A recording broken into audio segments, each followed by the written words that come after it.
Selamat datang di segmen Cek Fakta Part 8. Seperti biasanya, dalam segmen ini kita akan mengupas 7 statement dalam treatment ikan cana yang sering kita dengar di media sosial.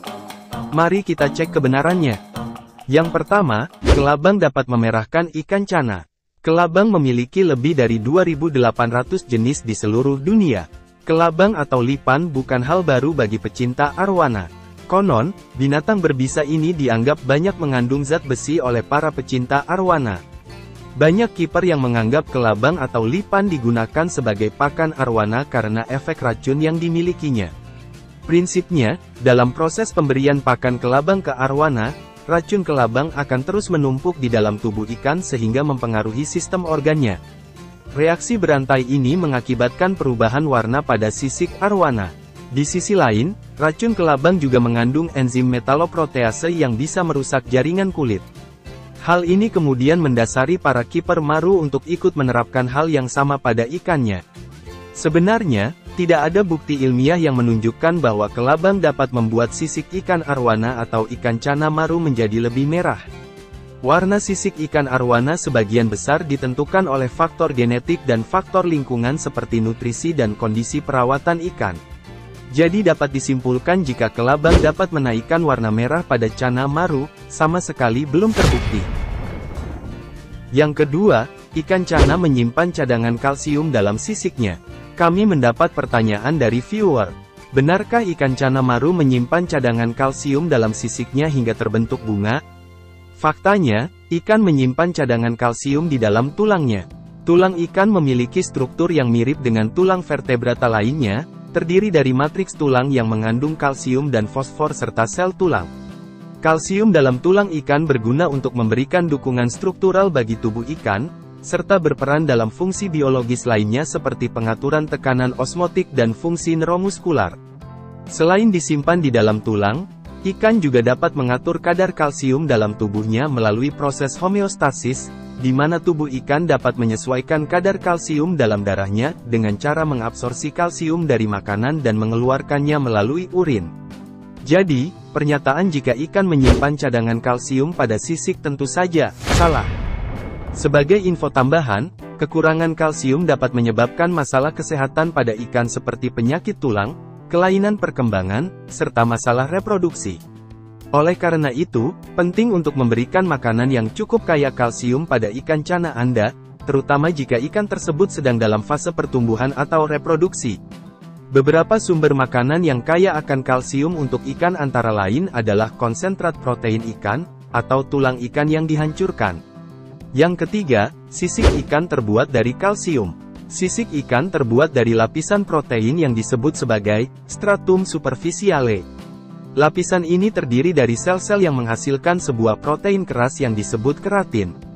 Keratin adalah jenis protein fibrosa yang kuat dan tahan lama, yang juga terdapat pada rambut, kuku, dan tanduk hewan lainnya. Sisik ikan memiliki berbagai macam ukuran, bentuk, dan tekstur tergantung pada spesies ikan. Misalnya genus ikan cana yang memiliki sisik sikloid dan stenoid. Meskipun kalsium juga penting bagi kesehatan ikan, kalsium tidak terkait langsung dengan pembentukan sisik ikan. Namun, sisik ikan memiliki struktur yang kuat dan keras yang memberikan perlindungan pada ikan dari predator lain dan kondisi lingkungan yang buruk.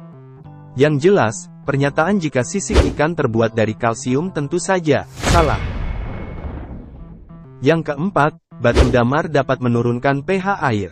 Batu damar adalah jenis batu alam yang berasal dari getah pohon damar yang mengeras dan teroksidasi dalam waktu yang lama.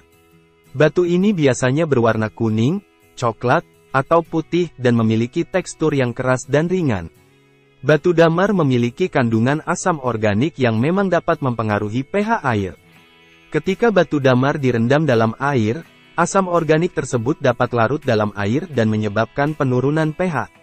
Namun, penurunan pH yang dihasilkan mungkin tidak signifikan, tergantung pada banyak faktor seperti ukuran dan jumlah batu damar yang digunakan, volume air yang digunakan, serta kualitas air tersebut.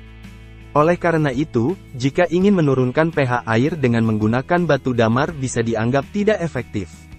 Sebaiknya menggunakan metode yang lebih terukur dan akurat untuk menyesuaikan pH air sesuai kebutuhan Anda. Jadi pernyataan jika batu damar dapat menurunkan pH memang mengandung sedikit kebenaran, namun tentu saja tidak efektif untuk digunakan dalam treatment cana maru Anda. Yang kelima, ikan cana tidak boleh makan daging ayam atau sapi. Ikan cana merupakan ikan karnivora yang secara alami memakan hewan lain seperti ikan kecil, udang, dan serangga. Tidak disarankan memberikan daging ayam atau sapi sebagai makanan untuk ikan. Hal ini disebabkan karena daging ikan dan daging mamalia memiliki perbedaan struktur dan komposisi nutrisi yang signifikan, sehingga sulit bagi ikan cana untuk mencerna dan memetabolisme daging ayam atau sapi.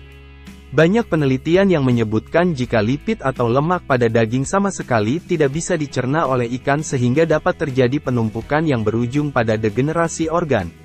Selain itu, daging ayam atau sapi dapat mengandung bakteri dan penyakit yang berbahaya bagi kesehatan ikan. Ada juga risiko terjadinya obstruksi pada sistem pencernaan ikan karena struktur daging yang lebih padat dan sulit dicerna.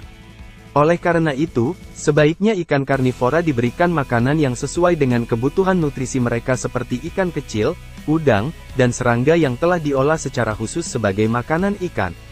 Jadi, pernyataan jika ikan cana tidak boleh makan daging ayam atau sapi, tentu saja benar. Yang keenam, ikan cana tidak butuh karbohidrat.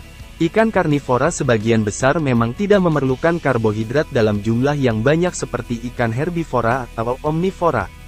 Hal ini karena karbohidrat bukanlah sumber utama energi bagi ikan karnivora. Ikan karnivora cenderung mengandalkan sumber energi dari lemak atau lipid dan protein dalam makanannya. Meskipun begitu, beberapa jenis ikan karnivora memerlukan sedikit karbohidrat dalam makanannya untuk membantu menjaga keseimbangan nutrisi dan mengoptimalkan pertumbuhan dan perkembangan tubuh. Namun, karbohidrat yang terlalu banyak dalam makanan ikan karnivora dapat berdampak buruk bagi kesehatannya, karena ikan karnivora cenderung memiliki sistem pencernaan yang kurang efisien dalam mencerna karbohidrat. Karbohidrat yang tidak tercerna dengan baik dapat mengganggu kesehatan ikan dan menyebabkan gangguan pencernaan seperti perut kembung, diare, dan masalah kesehatan lainnya. Oleh karena itu, jumlah karbohidrat dalam makanan ikan karnivora sebaiknya dibatasi dan tidak melebihi kebutuhan nutrisi yang diperlukan. Jadi pernyataan ikan cana tidak butuh karbohidrat ada benarnya. Yang ketujuh, garis lateral pada sisi tubuh ikan cana adalah sensor. Garis lateral pada ikan adalah struktur fisik yang terdiri dari deretan sisik atau tulang yang terletak di samping tubuh ikan dari kepala hingga ekor. Garis lateral ini memang berfungsi sebagai organ sensorik yang penting bagi ikan untuk berkomunikasi dengan lingkungannya dan memperoleh informasi tentang kondisi sekitar. Garis lateral pada ikan memiliki reseptor khusus yang memungkinkan ikan untuk merasakan perubahan tekanan air. Hal ini membantu ikan mengetahui perubahan kedalaman air dan menghindari bahaya, seperti aliran air yang kuat. Ikan cana juga dapat merasakan pergerakan air melalui garis lateral, sehingga mereka dapat mendeteksi keberadaan mangsa atau predator dalam jarak yang cukup jauh. Garis lateral pada ikan juga dapat membantu mereka dalam penglihatan non-visual. Ikan dapat merasakan perubahan medan listrik di sekitarnya melalui garis lateral dan menggunakan informasi ini untuk menemukan mangsa atau menghindari predator. Selain itu, garis lateral pada ikan dapat merespons getaran suara. Secara keseluruhan, garis lateral pada ikan adalah organ sensorik penting yang membantu ikan beradaptasi dengan lingkungan sekitarnya dan bertahan hidup di alam liar. Jadi, pernyataan jika garis lateral pada ikan cana adalah sensor, tentu saja benar.